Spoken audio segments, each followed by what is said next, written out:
Picture the scene. It is Christmas Eve, 1984. Okay, you've gone to a cinema in London. I don't know which one, just a cinema in London. And you've gone to see Ghostbusters, which came out a couple of weeks beforehand. And you're sitting there and the film's barely started. You're like, I can't remember how far in, maybe 10 minutes in, 20 minutes in. And the Ghostbusters go down to a library where there's been reports of a ghost librarian. And so the three of them, because there are only three of them at that point, they walk into this library. And the library itself is kind of spooky. It's kind of lit in quite a spooky way. There are a lot of shadows all over the place. But the music's kind of jovial and plinky plunky, and you think, oh, this is kind of like a spooky comedy, that's fine. And then they find this librarian ghost, and she's kind of hovering there, and she's kind of this vision in pink and purple, sort of translucent, and she's reading a book, and she kind of shushes the Ghostbusters, and it's funny, and etc. And then there's a point at which she turns around and she just turns into this hideous kind of almost Ray Harryhausen sort of Gorgon. And it only lasts a couple of seconds. But you're watching this on screen, and then the row in front of you, there's a 6-year-old who absolutely wailing his eyes out. And that's me. That is me in the cinema in 1984.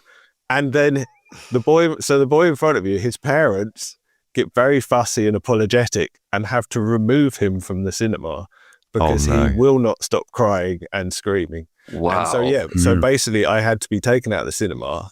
And again, this is quite early on in the film, so we haven't got that far through. This was meant to be our Christmas treat. So every Christmas Eve we'd go to the cinema and we'd see a film and we'd have lunch and whatever.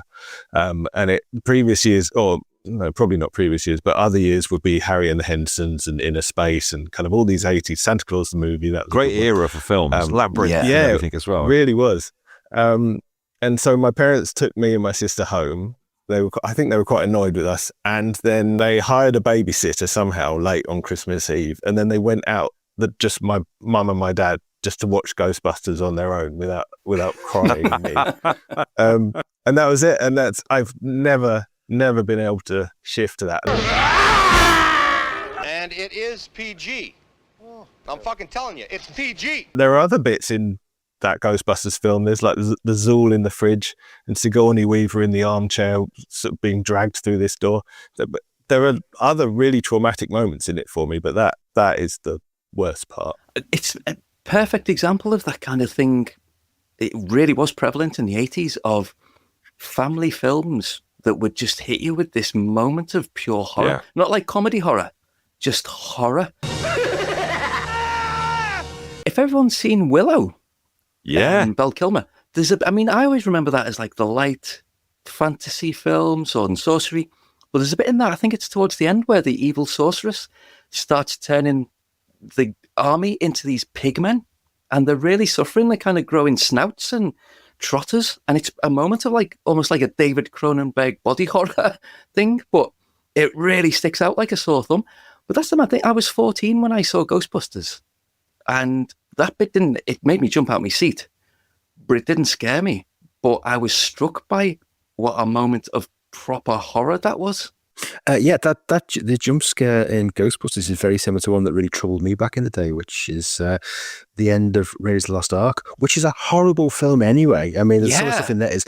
I want to show Steve, there's a guy getting shot in the forehead, really graphically for a 12, I think it was. It's the bit where the angels come out of the Ark and they're floating around being all beautiful, and suddenly they change into these screaming faced nightmares, and I think it's very effective if you just lulled into a false sense of security by this little old lady, and then all of a sudden she turns on you. I think that worked really well. Well, it's really interesting you should bring this up, Jamie, because my middle daughter is 6, and they were playing the Ghostbusters song at school the other day. And we were talking on the way in about, would she like to watch Ghostbusters? And you know what? I don't know whether kids now, I don't want to sound like a right old fart for saying, I am a right old fart for saying this, but I don't know whether the kids now are braced for what that would be like, because she in her kind of day-to-day movie watching doesn't really have that kind of element of like a thing that was present with us if you were watching movies as a kid in the 70s or 80s where, stuff could go dark pretty quickly. Even, Star Wars Empire Strikes Back has really dark moments in it. It was just part and parcel of watching films back then. Things that are classified at a certain age, now that were fine for us to watch as kids. You watch them now in a modern context, and it is actually like a bit, oh, hold on a minute, I don't know whether she should be watching this, but that was never a consideration when I was because I think we're a similar age, when I was that age watching Ghostbusters back in the day. And weirdly enough, actually, the strangest thing of watching Ghostbusters in the modern era, there's a bit when Bill Murray's like quite trying to chat Sigourney Weaver up, I think, quite coming onto her quite strong. And me and my other half, Katie, were looking at each other going, actually, this is a bit weird. It's a bit uncomfortable. It's just strange how things change, isn't it? It is very weird. Like even watching modern Doctor Who's, there are bits where I'm going, oh, if I was a kid, I would be scared by that. And then you talk to a kid and they couldn't care less. Like it doesn't matter to them at all. Who are you gonna call? Ghostbusters! I ain't afraid of no ghosts.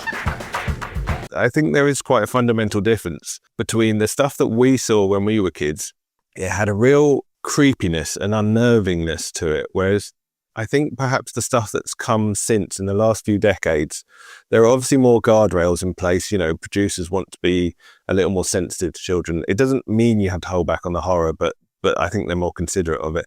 But there's more horror now, whereas for us it was more creepy. And I think there is a distinction. The horror is more kind of visual and obvious, but the creepiness, for me, I always hated Doctor Who, really, really hated Doctor Who through the 70s and 80s. And the reason I found it so upsetting was because it wasn't because of the monsters. It was because all the sets looked really cheap.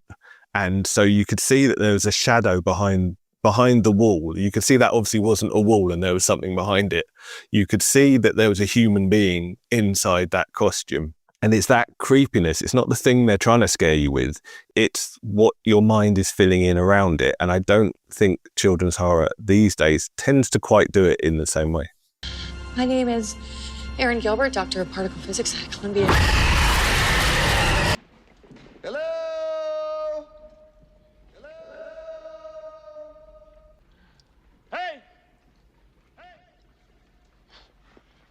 Hello?